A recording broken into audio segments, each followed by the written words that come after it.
Assalamualaikum warahmatullahi wabarakatuh. Saya akan memaparkan tentang konsep pendidikan yang memerdekakan. Pada hakikatnya, anak-anak tumbuh, hidup, dan berkembang sesuai dengan kodratnya. Kita sebagai pendidik yang bertugas untuk menuntun anak-anak itu hingga berkembang dan tumbuh dengan baik. Tugas kita yaitu merawat agar hidup dan berkembangnya anak-anak itu sesuai dengan kodratnya.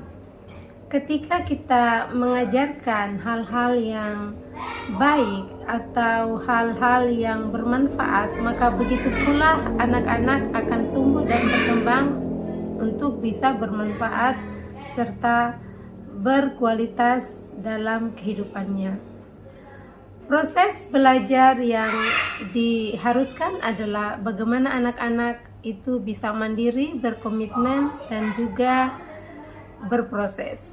Inilah yang dinamakan dengan proses pendidikan merdeka belajar.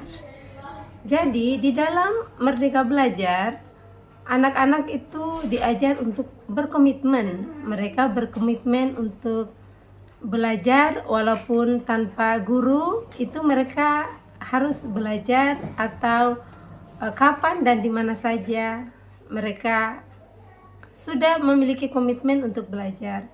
Kemudian yang kedua, mandiri.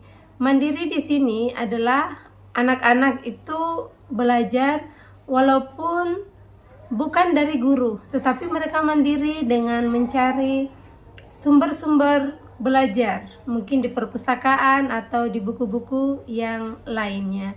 Dan setelah itu diajarlah anak-anak untuk refleksi, bisa merefleksikan apa yang sudah mereka belajarkan. Nah, inilah konsep proses belajar merdeka yang harus diterapkan pada proses pendidikan yang memerdekakan ini.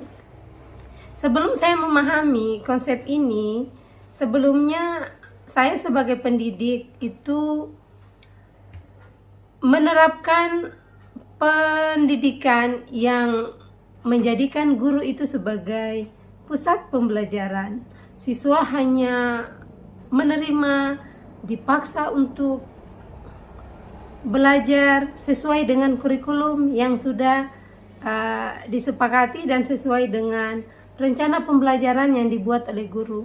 Di sini ternyata setelah saya memahami konsep pendidikan yang memerdekakan, dalam hal ini proses merdeka belajar, anak-anak itu harus pendidikan itu harus berpihak pada anak sesuai dengan kebutuhan, minat, dan bakat anak. Dan anak itu sebagai pusat dalam belajar. Disinilah yang dinamakan dengan student active learning, siswa yang aktif dalam pembelajaran. Yang perlu diperbaiki adalah bahwa konsep hari ini atau yang lalu, biasanya guru itu hanya mempersiapkan guru itu sudah menetapkan tujuan pembelajaran, sudah memberikan penilaian, dan juga bahkan menentukan apa yang diajarkan. Setelah ada konsep merdeka belajar ini, guru harus mengajak anak-anak untuk menetapkan sendiri tujuan pembelajaran, bagaimana kita menilai, dan juga bagaimana hasil penilaian ataupun proses pembelajaran sesuai dengan kebutuhan anak.